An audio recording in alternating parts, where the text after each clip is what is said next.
so the idea, and I think it was where I was like in raw emotion explaining like the feeling of when you lose somebody, where it's like, yo, like the closer you get to people in life and the more people you're close to, the more opportunities when things happen, whether it's and the most unfortunate through death or separation, where you have to feel something in the worst way. So when someone passes, like it's like that, it's like the ultimate, not mean like of the negative experiences that you can have with losing somebody or having a fallout with people that are in your life. So I was just exploring raw emotion. And then even with my mother, it was in a time where like I kind of had a fallout with my mom. And there were, you know, I said on another podcast, we're hard on people that we care about. The people that we love the most. Well, sometimes I don't think we're even fair to people that we truly love. Like, when you say you shouldn't be fair, you don't understand that though. You don't even know you're being that hard on you. Absolutely. Absolutely. But yeah, so the project, so the idea of the project, I looked at our relationship. So what, you know, I do videography as well now. So like I had, you know, aside from just like my regular day-to-days, I was doing a project with Legislate Health and the Black Health Collective, where we were filming people revolving around the idea of therapy to them. And I mean, you know, like in our culture, with Black people, like we didn't grow up, you know, like therapy wasn't something that we even talked about. I've never seen therapy unless it was like on like a TV show and it was like a white family or something like that. So like I was doing this work and like just like talking to people, hearing the ideas of, you know, people, it's tough for people to speak out about things. It's definitely tough for Black people to speak out. You know, they say we got to suppress our feelings and we got to like, you a snitch. Yeah, you got to be all extra tough and macho all the time. I mean, no matter what you're dealing with. And just, you know, aside from that project, just like hearing these reoccurring themes and things I was seeing on like social media with, you know, just peers of mine or people in my age group just hurting. I mean, and just not feeling like they can speak out about things. That shit kills that's why our community is so fucked up. Yeah. Oh, excuse my language. Yeah, that's the problem with our community. That stigma right there is the problem why we will never get ahead and go to where we gotta go. Yeah. So with the project, I kind of wanted to use myself as that example of, yo, we can speak out. We can speak up about things. We can, you know, be open, honest, and transparent. And that's cool. Like I wanted to do something to change the climate and just the approach to how we deal with taking care of ourselves mentally, spiritually, emotionally. So this project, like, you know, when you tune into the project, you know, from track 1 through 6, you'll just hear me openly venting about my life. And I mean, things that I dealt with since young, things I'm dealing with now. And just giving people a real sense, like aside from like the therapy and the venting, like there's this idea with social media of us having to be perfect.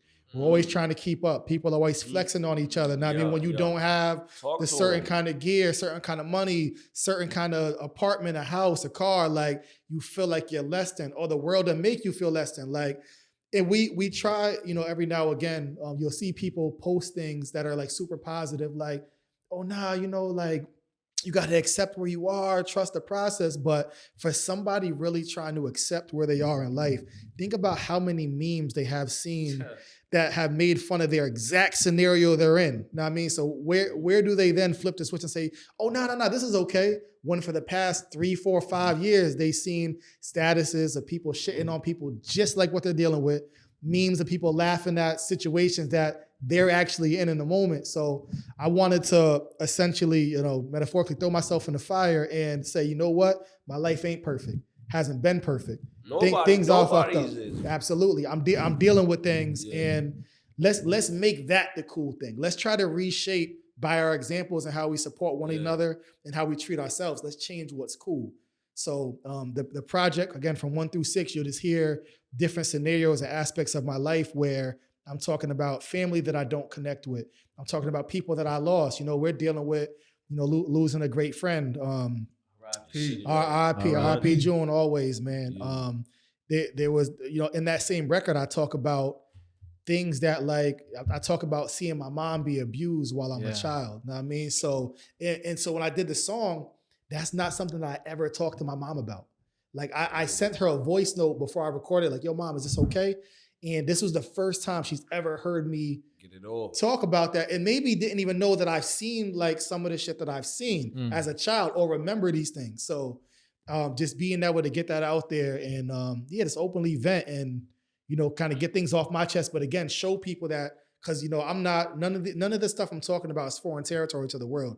People have dealt with abuse in the household. People have dealt with loss. People have dealt with deception. People have dealt with and are dealing with differences with family members that they don't connect with. I mean, whether it's their mom, their pops, their brother, their sister, their aunt, like all of these elements. Somebody in this album always has it worse. Yeah, for sure. Can you do me a favor? Can you speak on the young lady in New London that passed away? Because I'm slightly unfamiliar with that. She had the pulmonary. I felt like the city got behind her. Everyone's behind her. Could you just, my fault, could you take that black piece off of me on the mic?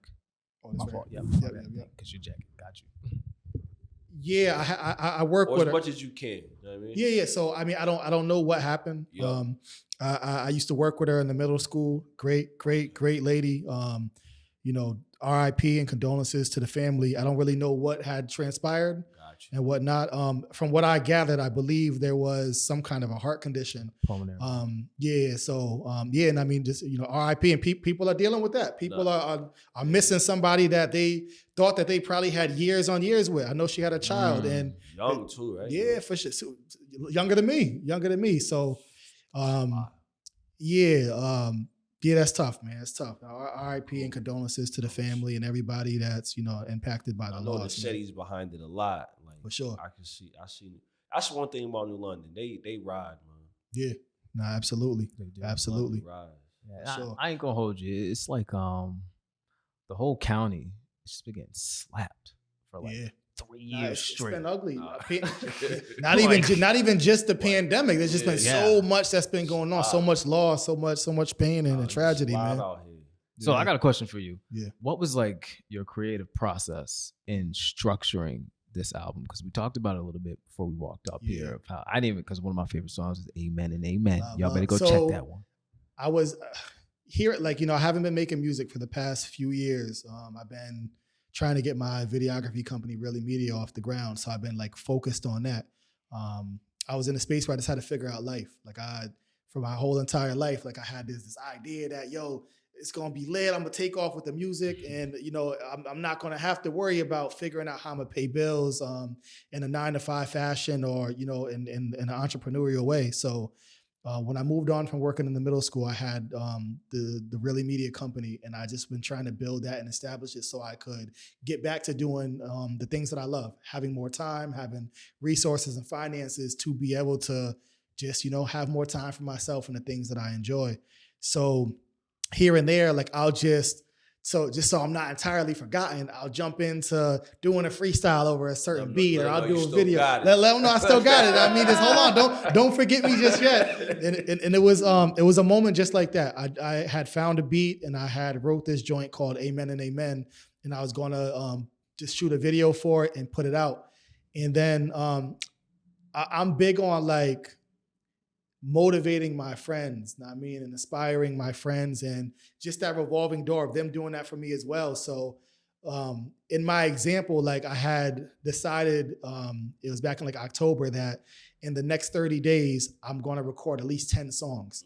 And so I brought some of the homies into the studio because I wanted to inspire them to get back that same spark, because we're at the age where life done beat people down so much and dreams didn't pan out. Day in, day out. Yeah, so like dreams didn't pan out for certain people. And, you know, I've seen some of the most talented artists that I've ever met, you know, in my friend group and whatnot. Can you name a few of those? Yeah, you know, in that studio session, it was Just Cuz, you know, he's killing it with the battle rapping right now. Mo Steele was there. Hayes was there, my boy Hayes. My man Isaac Goodwater, who was instrumental in finding some of the beats on that project. But I pulled everybody together just to kind of spark some kind of motivation and excitement around music. And I had committed to doing 10 songs in the next 30 days from that point. And so I had Amen and Amen. I was going to do this video, and I was just started recording joints. A lot of the joints that I recorded aren't on the album at all. Because, you know, they didn't make album is only 6 joints, you know. So I recorded in that time 14 songs. And the other ones I just kind of tucked away because there was this energy around these these 6 joints. Now, I mean, they were very cohesive. They fell into the same category, and it was kind of magic when I kind of started moving the pieces around to realizing that these 6 were just so cohesive. And I didn't plan on doing a project that was revolving around mental health at the time. There wasn't a concept. I just wanted to make music. But I think like the events that like had transpired in that period of time, conversations I was having, the things I was seeing online, and the people I was encountering and things we were talking about, I think just naturally that's where my mind was at. So I would just get in. I would wake up every day. I'll try to write something and record it maybe that day or the next day, and I would just keep going because I had to meet this 10-song and 30-day quota. So I was just writing and recording. And it kind of just happened with this project. It kind of just happened. Record out the crib? Nah, I have a studio in Niantic. So I would wake up, I would write in the crib, I would go to the studio, I would lay down what I had. Yeah. So with Isaac, so when the project came together the way it did, I was actually flying to, where was I in LA? No, I wasn't in LA. I think where I was flying to. Me and my boy Isaac, we was chopping it up about the records. Like, yo, how are we going to package this? Are we going to put this 13-song project out? And he was like, yo, it doesn't really have we need like an intro. You know what I mean? So he had sent me some beats. I was like, yo, let's find an intro. He sent some beats over, and that's where Beautiful Trauma came about. And I was like, yo, like it was just, the record was the kind of record like, where you would just cry listening to the beat. And I mean, all the emotions that, I think in that time, the things I was dealing with, the beat just hit me a certain way. I just let the pen glide. Rap. That's all I had to do was rap for sure. Like, that first verse, I'm talking about the most, prevalent thing on my mind, which was, first it was, losing Junior, RIP. And, so that verse was dedicated to the idea of loss and how I viewed it. I said things like, I almost wish I never met you sometimes because, dog, then I never would cry and wouldn't care if you ever had died. It sounds stupid, but it feels like I'm trapped in this world where forever I'll try to find someone that I never will find. Never mind really puts it in perspective about the ones that's alive. They won't be with you forever. Better treasure that time when life happens. You can never rewind. So just the perspective and, that's real. That explains that whole situation. You don't get to pick and choose. For sure. You don't get to pick and choose, man. Yeah. I mean, so the idea, and I think it was where I was like in raw emotion explaining like the feeling of when you lose somebody, where it's like, yo, like the closer you get to people in life and the more people you're close to, the more opportunities when things happen, whether it's, and the most unfortunate, through death or separation, where you have to feel something in the worst way. So when someone passes, like it's like the ultimate, like of the negative experiences that you can have with losing somebody or having a fallout with people that are in your life. So I was just exploring raw emotion. And then even with my mother, it was in a time where like I kind of had a fallout with my mom. And there were, I said on another podcast, we're hard on people that we care about. The people that we love the most. Well, sometimes I don't think we're even fair to people that we truly love. When you say you shouldn't be fair, you don't understand that though. You don't even know you're being that hard on that individual. Absolutely. Sometimes it's not fair. You right? Nah, for sure. So I think with my mom, I looked at our relationship and I had to kind of dig into why, where it's like I always felt like the protector for my mom. And maybe it's because of some of the things that I've seen. I opened up the verse where, how you doing now, mama? I remember John abusing you, mama. I was young. I couldn't stop what he would do to you, mama. Like, mama. I mean, but I'm bigger now. The shit that I would do for you, mama, I would shoot for you, mama, make the new. So I think on the new album. Bro, he said mama every single time. Yeah, you got to check that. In that record, even addressing my mom and saying some things to her, it was through music that allowed me to be able to say some things to my mom that I didn't know how to say, right? Or maybe there was this tough barrier where like, because I'm so hard on my mom and I'm so unfair that I couldn't break out of that dynamic that I had with my mom, and music allowed me to do that. I was allowed to give her flowers and say some things and let her know that I see you. I see you.